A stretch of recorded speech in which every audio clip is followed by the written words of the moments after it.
Hello, welcome to the Self-Learning Podcast by Dr. Sushma Singh. Let us start discussion on Chapter 4, Change and Development in Rural Society. And our topic is the impact of land reforms. And subtopic is the Colonial Period. There are historical reasons why each region of India came to be dominated by just one or two major groups. But it is important to realize that this agrarian structure has changed enormously over time. From the pre-colonial to the colonial and after independence, while the same dominant caste were probably also cultivating caste in the pre-colonial period. They were not the direct owners of land. Instead, ruling groups such as the local kings or jamindars or landlords who were also politically powerful in their areas and usually belonged to Kshatriya or other higher caste, controlled the land. The peasants or cultivators who worked the land had to hand over a substantial portion of the produce to them when the British colonized India. In many areas, they ruled through these local jamindars. They also granted property rights to the jamindars. Under the British, the jamindars were given more control over land than they had before.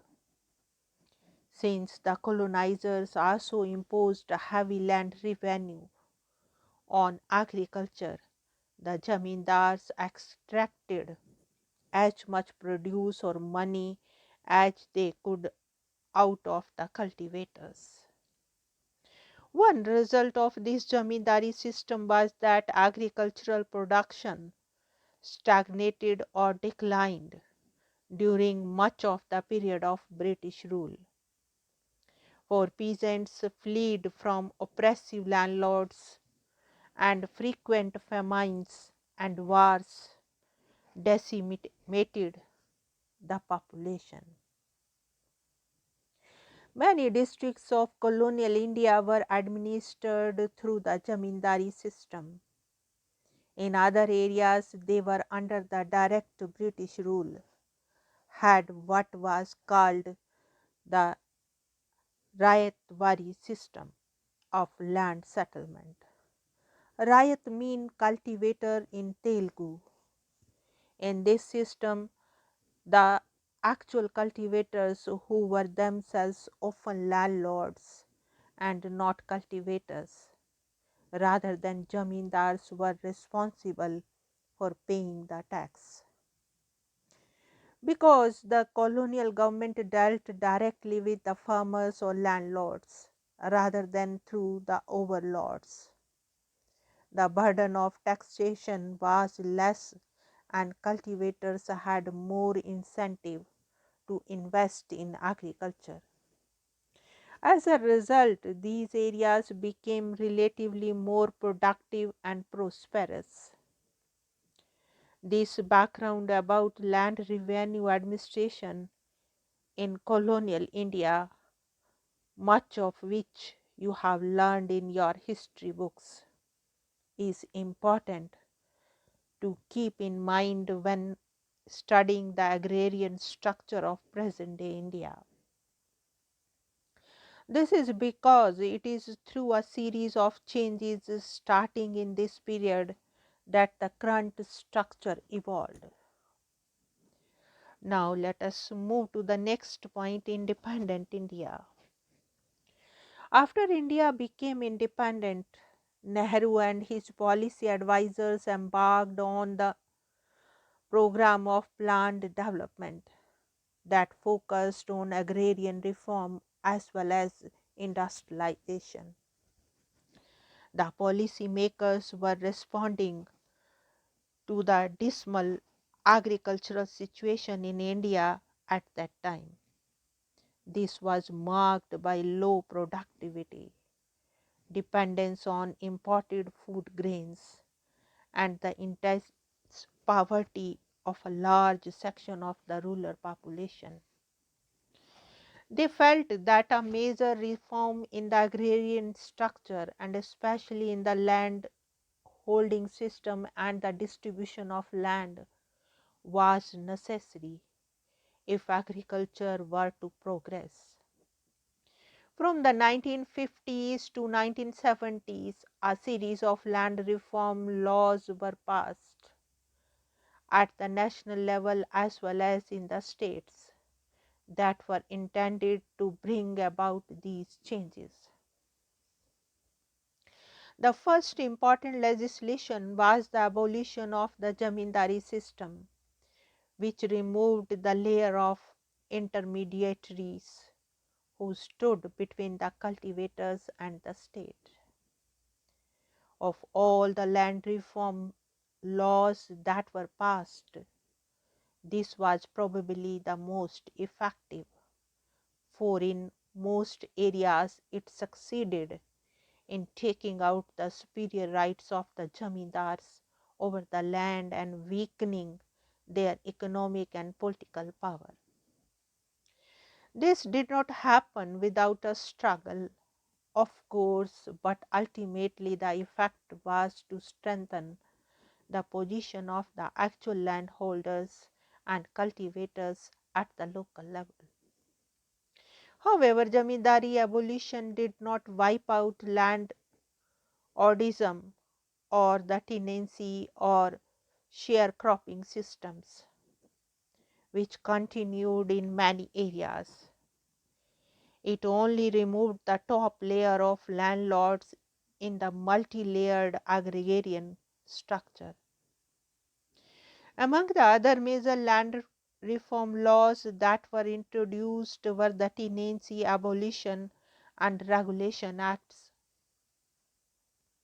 They attempted either to outlaw tenancy altogether or to regulate rents to give some security to the tenants.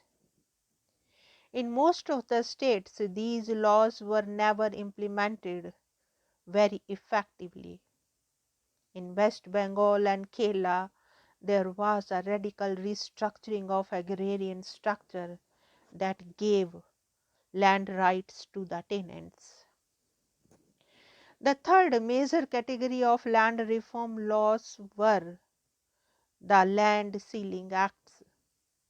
These laws imposed a upper limit on the amount of land that can be owned by a particular family. The ceiling varies from region to region, depending on the kind of land, its productivity, and other such factors. Very productive land has a low ceiling, while the unproductive dry land has a higher ceiling limit. According to these acts, the state is supposed to identify and take possession of surplus land above the ceiling limit held by each household and redistribute it to the landless families and households in other specified categories such as SC and STs.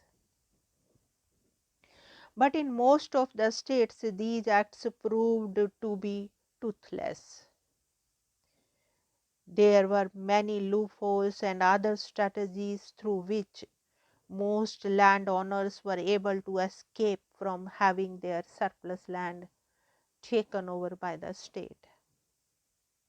While some were very large estates were broken up, in most cases landowners managed to divide the land among relatives and others, including servants, in so-called Benami transfers, which allowed them to keep control over the land, in fact, if not in name. In some places, some rich farmers actually divorced their wives but continued to live with them in order to avoid the provision of the Land Ceiling Act, which allowed a separate share for unmarried women but not for wives. The agrarian structure varies greatly across India, and the progress of land reforms had also been uneven across the states. On the whole, however, it can be said that the agrarian structure, although it has changed substantially from colonial time to the present, remains highly unequal. This structure puts constraints on agricultural productivity. Land reforms are necessary not only to boost agricultural growth but also to eradicate poverty in rural areas and bring about social justice. Now, let us wind up the session and thank you very much for engaging yourself with the Self Learning Podcast.